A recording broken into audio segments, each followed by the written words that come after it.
On today's video, I'm going to show you guys how I would get started in fishing if I only had $150 to spend.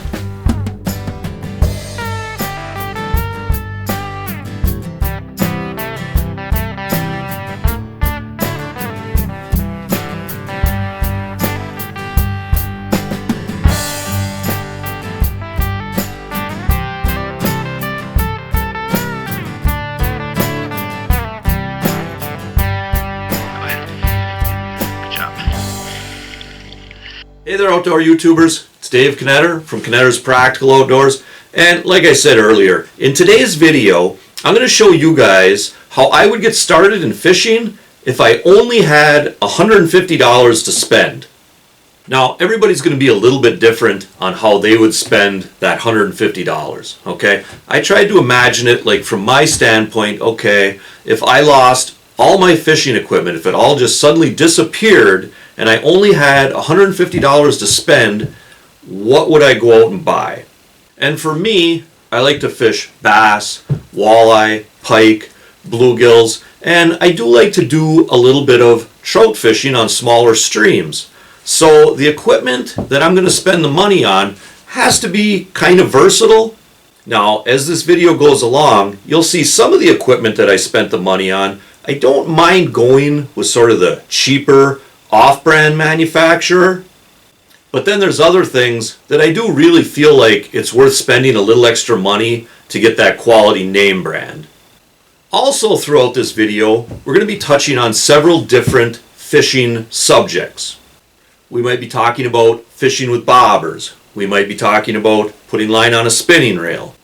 And with a lot of the equipment that we're going to touch on today, I've done other videos that take a much deeper dive into the subject matter. So periodically through this video, I'll just be saying, see the link below, and that'll mean that I have another video that deals with that particular subject matter, so you can check it out if you want to. Alright, well let's get started. First thing we're going to need is a fishing pole and a fishing reel. Alright, and I picked up this combo at Walmart for $24. It's a South Bend Trophy Stalker combo. The rod is 6.5 feet long, medium action. The reel is rated for 6 to 14 pound test mono. Okay, so this is going to be a good, versatile combo setup for our bass, walleye, pike, bluegills, and even some stream fishing. Now, I know for $24 you are not getting the highest quality rod and reel, okay? But remember, we're on a budget, okay? And I've bought lower end South Bend equipment before, and I've really been happy with it, and I anticipate this setup being a real good, long-lasting rod and reel combination. I think for the price, it's just going to be just great for the fishing that I'm going to want to do. The next thing we're going to want to do is we're going to need to put some line on that spinning reel. See link below. And I chose to go with Trilene monofilament, 8 pound test, low vis green. I've been using Trilene monofilament ever since I can remember. It's a good quality monofilament. This was actually $5.78, and this is the line that we're going to put on that spinning reel. Next thing we need, we're going to need ourselves a tackle box or a tackle bag. Alright, and this is just kind of a small tackle bag. I got this at Walmart. It was $11. It's a nice little bag. Comes with 2 boxes, okay, and these boxes, they have some flexibility. They have the little dividers that you can pull out so you can kind of set this tackle box up to kind of mix and match the tackle that you have. And yeah, and it's got extra room in here. You can kind of grow with it. You can add tackle boxes to it, or there's a lot of nice space for maybe if you're going to accumulate a lot of soft plastics, you know, in the bags. There's these side pockets on it. You know, you can buy small tackle boxes to go in there to hold different things. And it's really just a nice little tackle bag, something that as you kind of accumulate more tackle, you can still utilize it. In fact, I think what I'm going to wind up doing with this is this may become my kayak fishing tackle bag. Feel free to keep track of the math if you want, but just so you know, I did add all this stuff up, all right, and it does come in at under $150. All right, next, we are going to need some hooks. Remember, we're on a budget.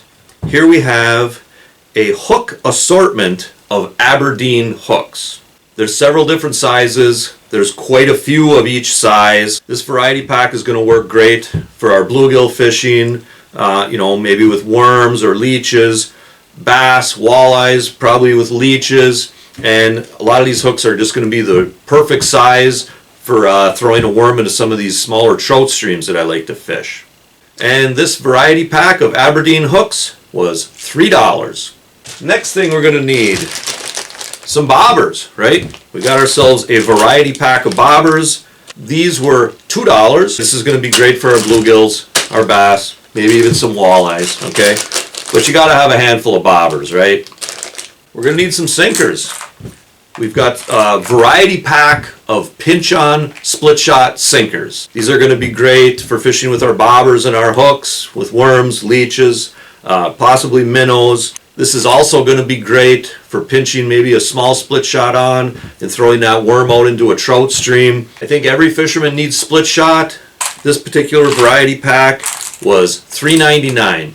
Next up, we've got some ball bearing swivels, and of course we're going to be tying these to the end of our line, and they have a little snap on them so you can change lures pretty easily without retying your knot. These ball bearing swivel snaps are kind of handy for when you're fishing with some kind of lure or bait that spins a lot, because that can induce line twists into your line. All right, see link below. So anytime you're fishing with something that spins, it's a good idea to use some kind of swivel snap. In this case, these are little ball bearing swivel snaps. They work really good for that. And these were $1.66. Now, if I'm fishing with a lure that does not spin, I like to go with just these snaps, no swivel. They're just a little bit smaller and a little bit more discreet. And they work real good, especially when you're fishing with lures that don't spin around.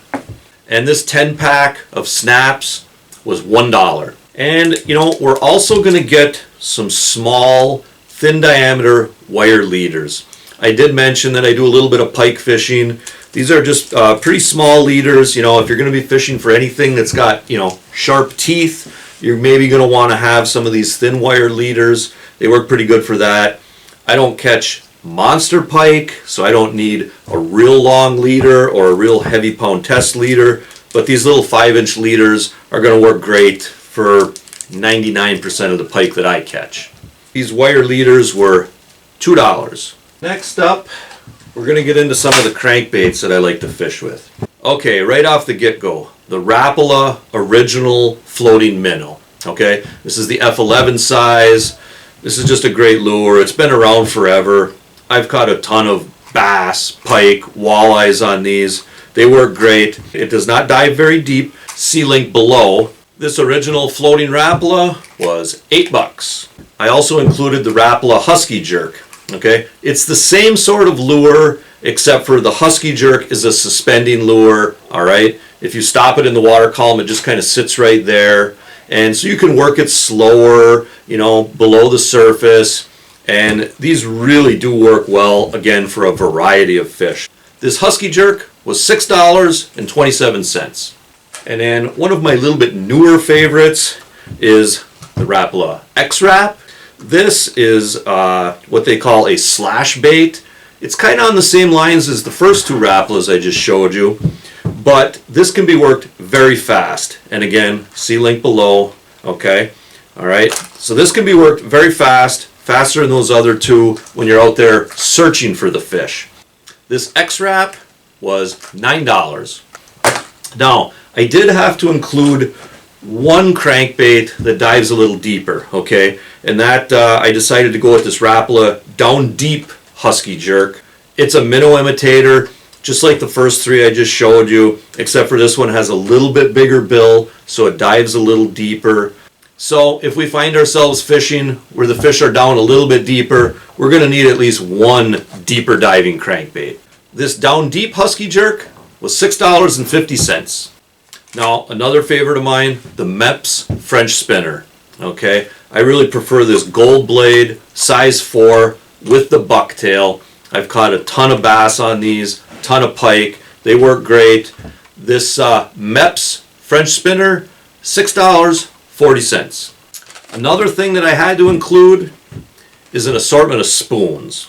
All right, this kind of came in a 4-pack. It was a pretty good price. It was $10. All right, but spoons work for everything. Bass, walleye, pike. They really do catch a lot of fish, especially in this size. This is kind of that bass, walleye, pike size. Great color assortments. Okay, the red and white, classic. This Fire Tiger, again, classic color. And a black and white, I don't know. I think people do like that. But definitely, again, this 5 of diamonds, that's another color that's caught a lot of fish on spoons before. So I really had to include this nice 4-pack of spoons in our tackle assortment here too. Next up, this is actually a 360 GT Storm Search Bait. Okay, it kind of falls under the swim bait category, which are just excellent baits for, again, bass, walleye, pike. These things are essentially a jig head with a soft plastic body. All right, they can be worked at a lot of different depths. They can be worked at a lot of different speeds. Quite often they cast great. There's very little wind resistance to them, and some of them are, fairly heavy for the size bait they are. So these baits, the swim baits in general, are very versatile.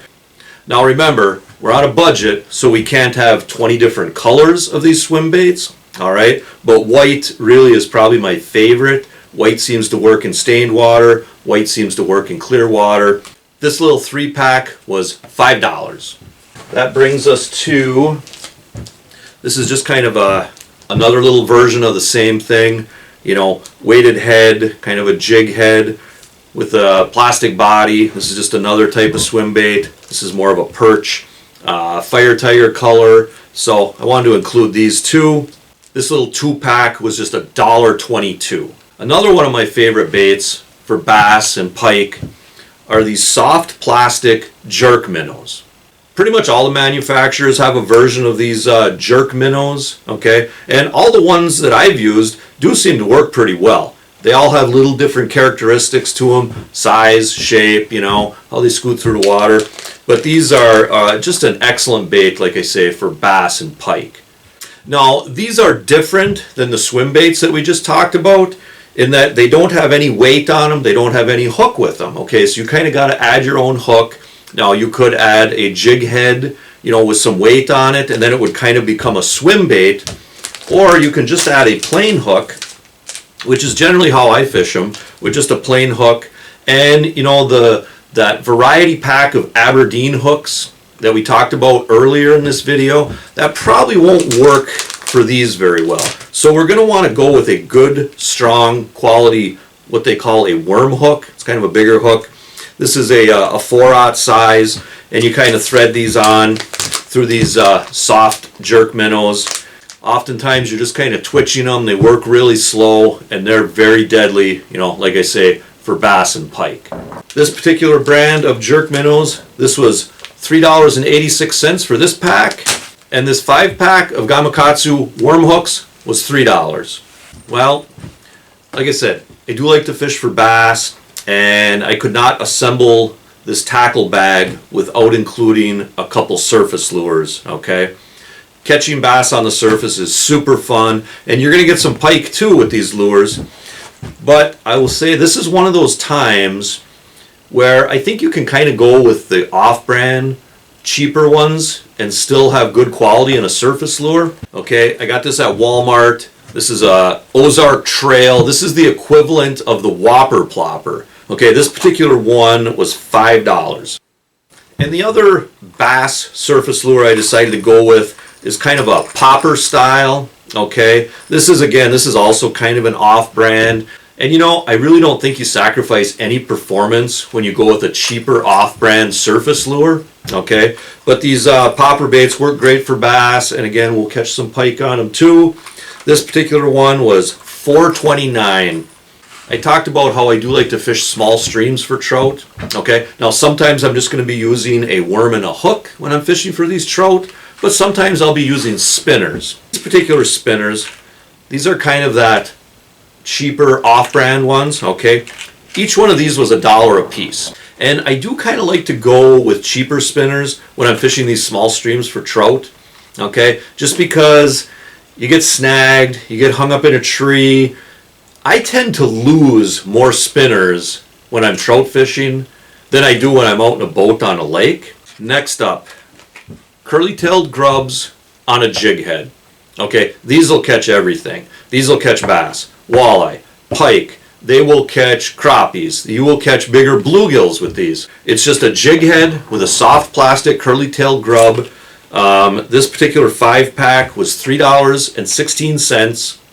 And again, because we're on a budget and we're not going to have, 12 different colors of these, if I can only go with one color, I'm going with white. Here is a very underrated lure, okay? This Beetle Spin. And all this is, it's just a jig head with a soft plastic body and a safety pin spinner arm that comes off of it, okay? And these things will catch everything also. These things will catch crappie, bass, pike, walleyes. And I'll tell you, on one fishing trip, my dad was using a Beetle Spin very similar in size to this one, and he caught a 43-inch muskie on it. Okay, so these things are very versatile, very inexpensive. 88 cents for this. Comes with an extra plastic body, because the first one's going to get torn up from all the fish you catch, right? So you got to have that second plastic body as a spare. Again, this is another thing that really, for the price, we got to include the Beetle Spin in our tackle bag. And kind of on the same lines, this is just another version of it, okay? This is a weighted jig head, plastic body with a safety pin spinner coming off of it. Works great for all species. This one was $1.36. And this is the last thing that I wanted to include. And this is just a hook out tool. You're going to use this to get the hooks out of the fish's mouth, okay? It's really going to come in handy for that. Now, I know a lot of guys, you can get by with using like needle nose pliers, okay? But I thought it'd be worth it to spend the money, have this. We're going to keep it in our tackle bag all the time, so we're never going to forget it, okay? And this style really works good. So I did want to include a hook out. So there you go, guys. That's how I would spend $150 to get started in fishing. The grand total of all this stuff came up to $139.37. We left a little wiggle room there for sales tax or maybe some price discrepancies, depending on where you buy this stuff. Now, like I said earlier, the example I gave here was for being able to fish for bass, walleye, pike, bluegills, and some small stream trout. So the equipment that I spent this $150 on needed to be versatile. Another example would be if you were looking to get started in fishing and you were only going to spend $150 and you knew that you were mostly just going to be bluegill fishing, you might go out, spend $100 on your rod and reel, and then spend the rest of it, the other $50, on hooks, sinkers, and bobbers. Again, everybody's going to be a little bit different, but I'd be curious to hear from you guys. How would you spend $150 on fishing equipment if you were starting from scratch? Now, I'd also like to tell you fishing guys and gals out there about an online fishing community that I'm a part of. It's called Casting Crew. It's kind of like Facebook for fishermen. You post pictures, you post comments, you can ask questions. But one pretty cool thing about Casting Crew is that it's designed for all levels of fishermen. It's not just for tournament bass fishermen. It's not just for Lake Erie walleye fishermen. It's for all fishermen. Another pretty cool thing about the Casting Crew online community is that they have weekly fishing challenges. And if you complete the challenge, you're eligible for a drawing. These challenges are generally very simple. One challenge might be to catch a fish or to take a kid out fishing. The challenges are just designed to get people out fishing. Now, I am not a paid sponsor of Casting Crew, and I am not an owner of Casting Crew. The people at Casting Crew reached out to me to see if I could help them out a little bit because they know I am a big believer in encouraging people to get out fishing. So I'm going to be involved with Casting Crew a little bit going forward. They're going to post some published fishing stories that I've written. Knetter's Practical Outdoors is probably going to be sponsoring a challenge at some point in the future. I'm just always excited to help people get interested in fishing. So if you want to be a part of something like this, go ahead and check out that Casting Crew link that I have below. Alright guys, well also, remember to hunt, fish, laugh, repeat. This is Dave Knetter from Knetter's Practical Outdoors. Hey, thanks for watching and God bless.